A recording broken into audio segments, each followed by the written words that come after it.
everyone, and thank you for spending some time with us. I am here with Rosalyn, Santa, Elena, who is a fellow native Bay Area, right?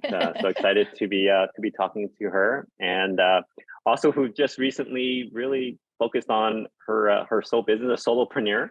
I think as she calls herself. So, Rosalyn, thanks for joining us. Maybe you can quickly introduce yourself to folks who are joining. Yeah. Thanks for having me, Jeff. I'm super excited just to have this conversation with you. So I'm Rosalyn, Santa Elena, as you said. I'm based here in the Bay Area. Been a long time, go-to-market and revenue operations practitioner. And recently decided to go and try to bring RevOps to more companies and to more people. Awesome. So what's before we get started, what have you seen as the biggest change in the Bay Area since you grew up there? Yeah, so much has changed, but we recently had some really bad storms, and I think there was one night was like the worst storm I have seen, and I've been here pretty much all my life, and that was the scariest storm and the worst storm we've ever had. But I mean, the Bay Area it's grown just significantly. Right. I mean, it's just so many more people and so many more, just so much to do all the time here. It's like, I always tell people it's great to live here. We have great weather other than the storms that we had and some earthquakes, and we had some fires too. We had quite a bit going on the last few years, but we do pay a heavy resort fee to live here. Right. For sure. Yeah. For sure. Well, awesome. So I typically kick off my webinars with a little fun segment here. Sometimes it's questions around pop culture or something, but today I thought we go in a different direction. And for me, if since we're talking about RevOps, if RevOps is going to be a function and an organization within a company, then it needs to have jokes about itself, right? So, so I've come up with 3 RevOps jokes that I'm gonna share with you, and then I'm gonna ask you to pick which one is your favorite, and then we're also going to let the audience pick, and then we'll see if your pick matches with the audience. Okay. All right, here we go. So my first RevOps joke is, why is it that RevOps can never earn overtime? Why? Because they're too efficient. Okay. All right, that's joke number 1. All right, joke number 2. Why was RevOps disappointed when they reached their destination? Why were they disappointed? Why? Yeah, because they care more about the customer journey than the destination. That one's good. I like that one already. All right, there you go. All right, here we go. RevOps joke number 3. Why wasn't RevOps at the company holiday party? Oh, no. Okay, why? Because they were too busy behind the scenes serving the rest of the company. Aw, that's probably extremely true. Right? All right, so just think about it, right? So think about the 3 jokes that I just shared with you. We're gonna put a poll up here of Dana. I believe you're there. There you go. So again, joke number 1 is about why RevOps can never earn overtime is because they're too efficient. RevOps was disappointed when they reached their destination because they care more about the customer journey. And then third joke was why RevOps was not at the holiday parties because they're too busy behind the scenes serving the rest of their company. All right. So we'll give it 5, 4, 3, 2, 1. All right. Before we review the answer, Rosalyn, which one was your favorite RevOps I think number joke? Number two is my favorite around the customer journey. The third one was too painful. I think it hit home too hard. All right. Here we go. And the poll results was, there you go. All right. No one liked my first joke. See? Oh, nobody liked the overtime. No one liked the overtime joke. Maybe that was too painful too for folks. Right, for sure. All right, awesome. Well, let's get to it here. And since obviously we're talking about RevOps, Rosalyn, you started in sales operations, right? That was like a heavy focus for you early in your career. And it looks like sometime around the 2000 timeframe, you kind of made this shift into a rev operations role.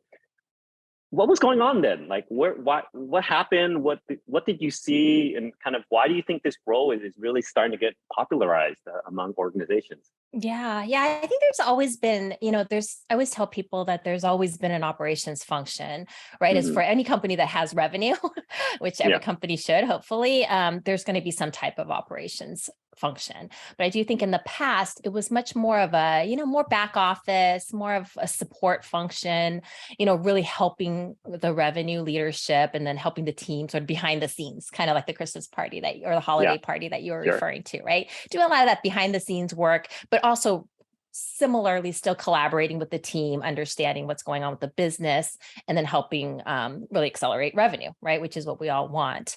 But I think that there's been quite a few factors that have caused sort of revenue operations to really come to the forefront.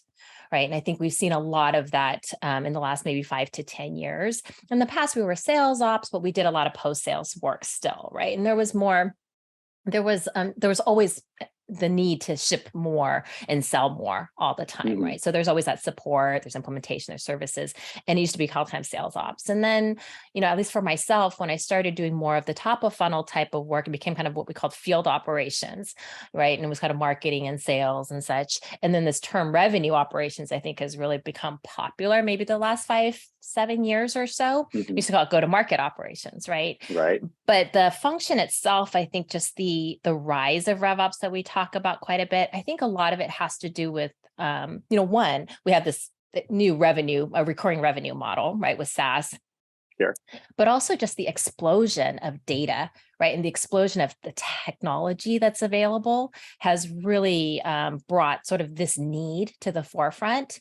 And then also the volatility, right, of the market. Mm. Think about the last the last 3 years, it's just been crazy, right? It's been a complete roller coaster. And we see that throughout the years, right? 2008, right? 2012. I mean, every few years we have this, but the last couple of years has just been crazy for Sure. everyone.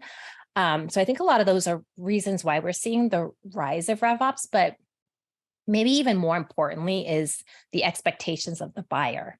Right. Us as consumers, you think about us, right? We're much more informed. We're more demanding. We expect, right, this kind of frictionless, easy Right. process.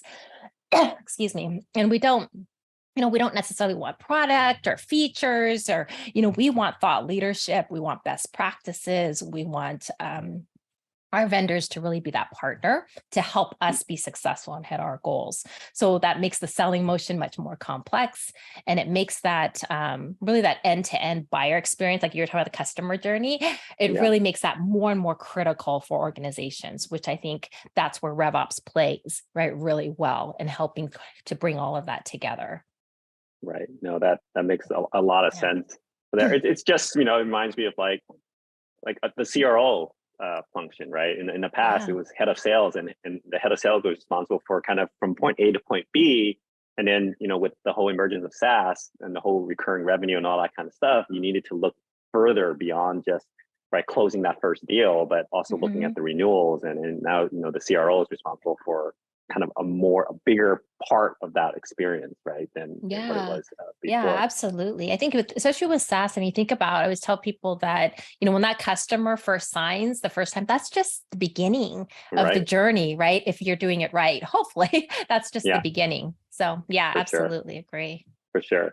So, I think we do want to point out that revenue ops is not a glorified sales operation role, right? It really encompasses more, right? This kind of entire journey, as we keep referring to. Yeah.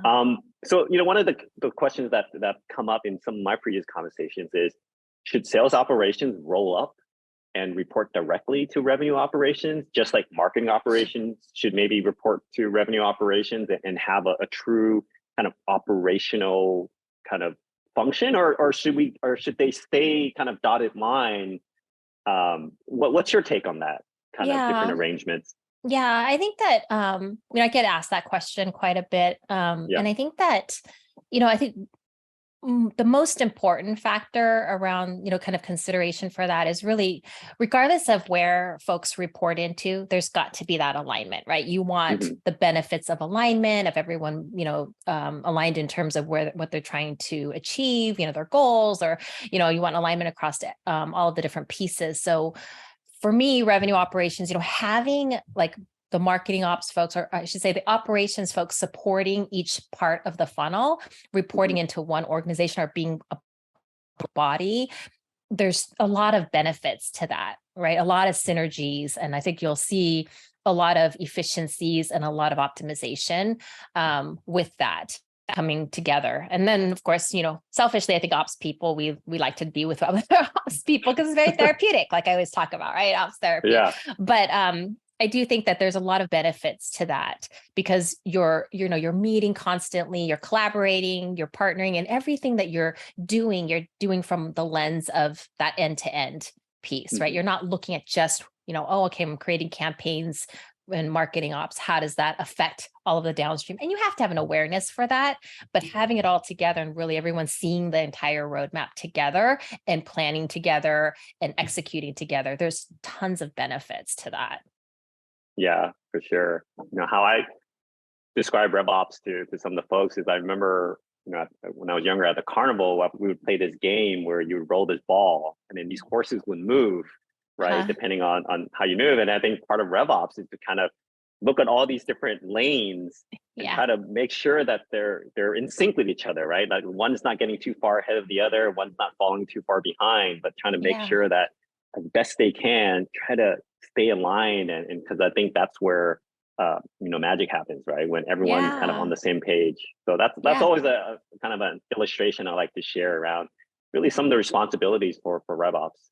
Yeah, I love that analogy. I haven't thought about it that way. I always think about the boats. I don't know if you've seen this, but I always think about everybody in their own boat, rowing, and everybody's, rowing towards their goals and everything's running efficiently. But think about getting everybody into the same boat, right? And then, yeah. So for sure. No, that's also a really good one as well. Let's talk about the cycles, right? You mentioned a little bit earlier, right? Obviously, the economy goes through cycles. We're in a pretty interesting one right now where everyone's holding their breath, Rosalyn, on when are we going to see the end of this current cycle where, gosh, it just seems like it's really brutal and hard for businesses. How can RevOps provide navigation? Like, let's call this current cycle a storm that we're going through in 2023. Where do you see RevOps again being the ability to help navigate, being a little bit of the calm to the storm, like big picture? What can RevOps do to do that?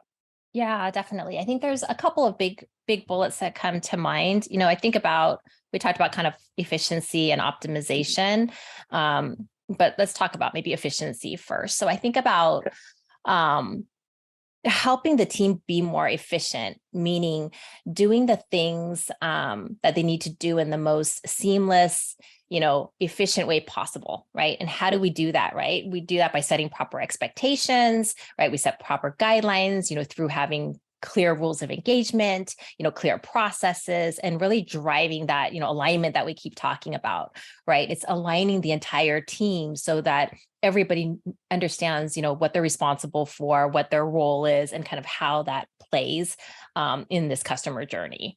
Right. So I think there's a lot of areas to drive efficiency when you have that, because those handoffs is one of the places I see the most pain in a lot of organizations, right? They lose time, they lose deals, they lose that kind of good at customer experience by having poor handoffs between teams. And so there's an internal risk as well as an external risk when that happens.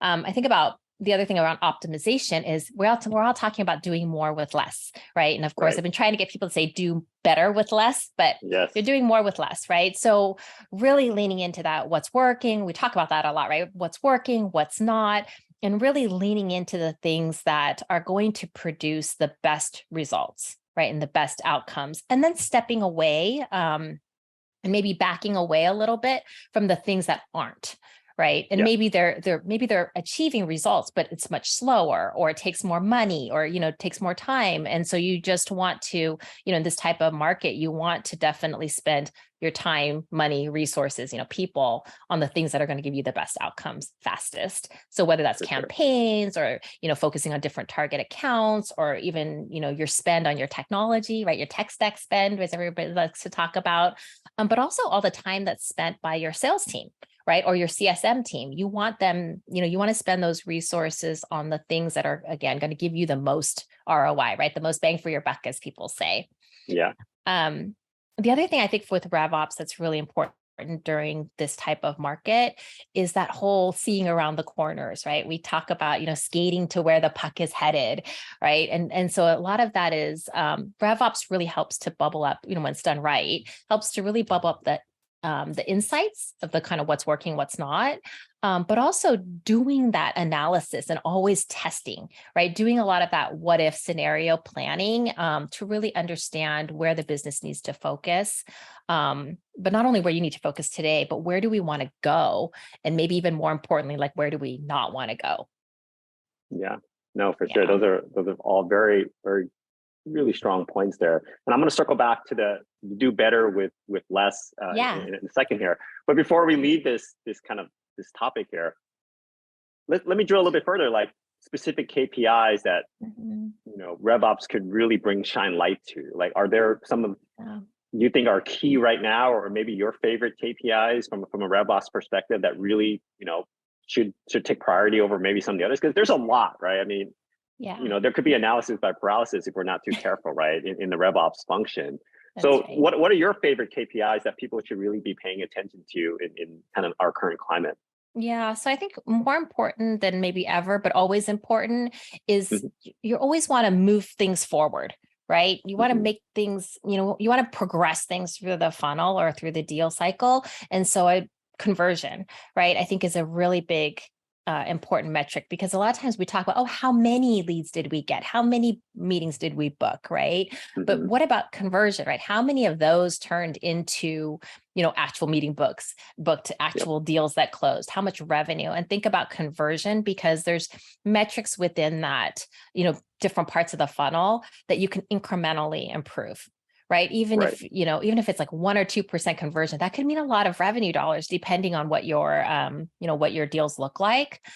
The other thing that's probably pretty obvious, I think that we're all focused in on is that net dollar retention, right? And it's about protecting the revenue that you have, especially in SaaS, right? You want to protect the revenue that you have. So you want to keep your customers happy, that customer base happy, but you also want to continuously look for opportunities to expand within that install base. And sometimes it may not be expand because you're going to see companies contract, right? Businesses contract. They're going to drop licenses because they're, potentially like laying off or they're reorging. But at the same time of contraction, there's still look for opportunities to sell something different or sell another, right? There's a lot of opportunities there that I think companies tend to focus on net new acquisition, right? They spend a lot of money on that versus really doubling down on your customer base and looking for that white space within those customers that you already have. Then maybe the other thing I would say to focus in on is really predictable revenue, right? We talk a lot about that but now more than ever, doubling down on that as well, right? Really understanding your forecast, really testing, is it really true? Is it good? Is it, and asking all the right questions, because now every deal counts, right? Every dollar counts, even more so than before. So doubling down on those metrics around the deal cycle. Not so much just looking at closed revenue, but again, those incremental improvements to move deals forward, to shorten the time to close, but also to mitigate risk of something getting delayed and pushed out, because inevitably revenue is going to slow down, right? Our business will slow down. So anything that you can do to, help stall deals or help to push things forward is going to be really important. Yeah, for sure. We definitely been hearing those themes. And to echo what you said, a lot of our customers had to really transition from new business acquisition to kind of existing customer expansion, right? Because that's just where we're at, right? It's just easier to try to upsell than to try to acquire kind of brand new. So I definitely hear that in the marketplace. Let me share a story with you, Rosalyn. I'm kind of curious with kind of how often you're hearing this.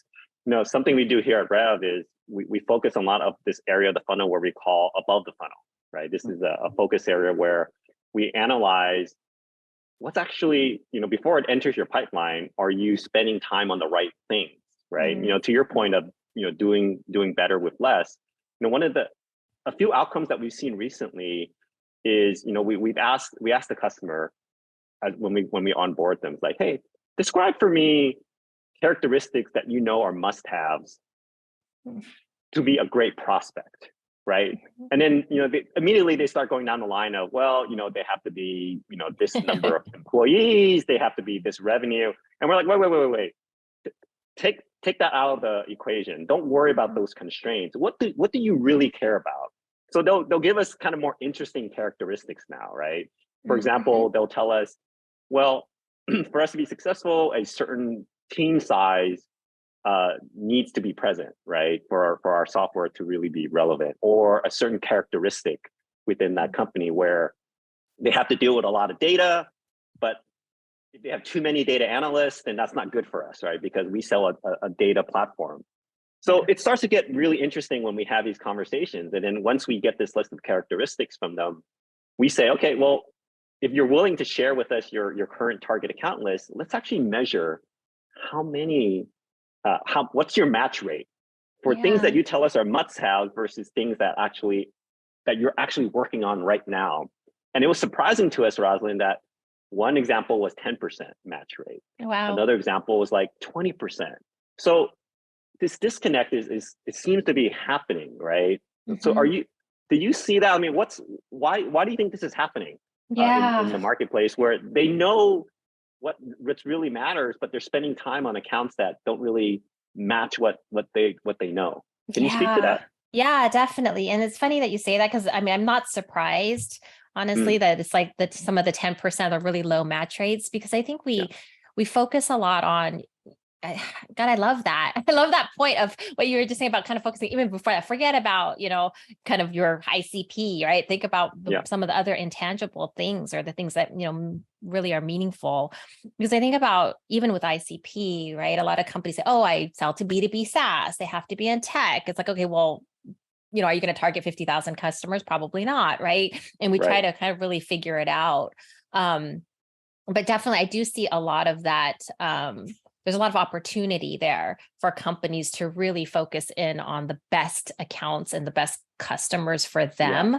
And they do it too far kind of in, right, to the funnel. You're kind of farther in, and you're starting to think about that. And then once they start to have conversations, then they start to tweak, right? But then you think about all the money and time that you've already spent, and all of the time that you've wasted not contacting the folks that are probably the best best fit for your product. Yeah, I do see that definitely a lot. I've seen a lot of those, and I actually, a lot of times when I have calls with founders or with leaders in companies, and I ask them about that, right? Like, who do you sell to? Like, who needs, who has the biggest pain that your solution solves? Or I'll say, well, who cares, right, about your product and what you do? And it gets them thinking. And a lot of times, I think it's the CMO, right? But then when you just kind of start talking through it, you're like, oh, maybe it's not. Maybe it's this person. And then does that person have budget? And I think it's really important to ask those kind of 10, 12 questions and really keep digging, right? And really understand that. And then that could uncover in this market, to your point, I think in this market, it could uncover opportunity that they didn't even think about. Right. Yeah. One of my favorite questions to ask, Rosalyn, is, in a highly competitive situation, why do you win over your competition? Yes. Right. I think that's a really good one, because it starts to get them to think about the nuances of why their product is differentiated. And then it starts to uncover some characteristics that then we use in our analysis to help them with their match rate. So I appreciate that. Yeah, I actually, on that point, just if I can add one more thing, we were talking, I've been talking to a lot of folks about win-loss, right? Like, why do they win and why do they lose? And then why do customers leave, right? Because there's so much learning there that I think a lot of organizations forget to tap into, right? Because I think they just report, oh, we lost this many deals or we won this many deals, and then that's it. And they just want to improve that, again, that high level metric versus really understanding all of the incremental improvements that they can make. Right, for sure. No, that's important there.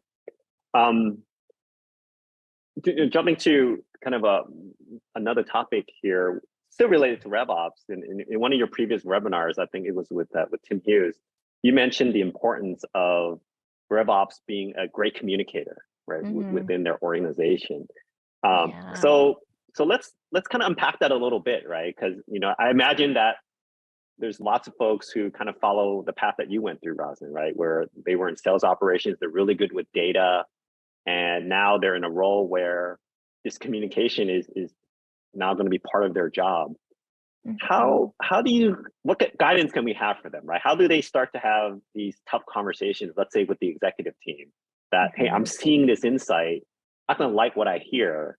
How do they approach those types of conversations without kind of getting shut out right away because, hey, I'm not sure you know what we're talking about. Yeah. That's a great question. And that's a great perspective too, because I talk a lot about communication. I think the one skill that if I can only have one thing to be really good at, I would say communication, not just in operations, but in any role or in anything kind of in personal or professional perspective.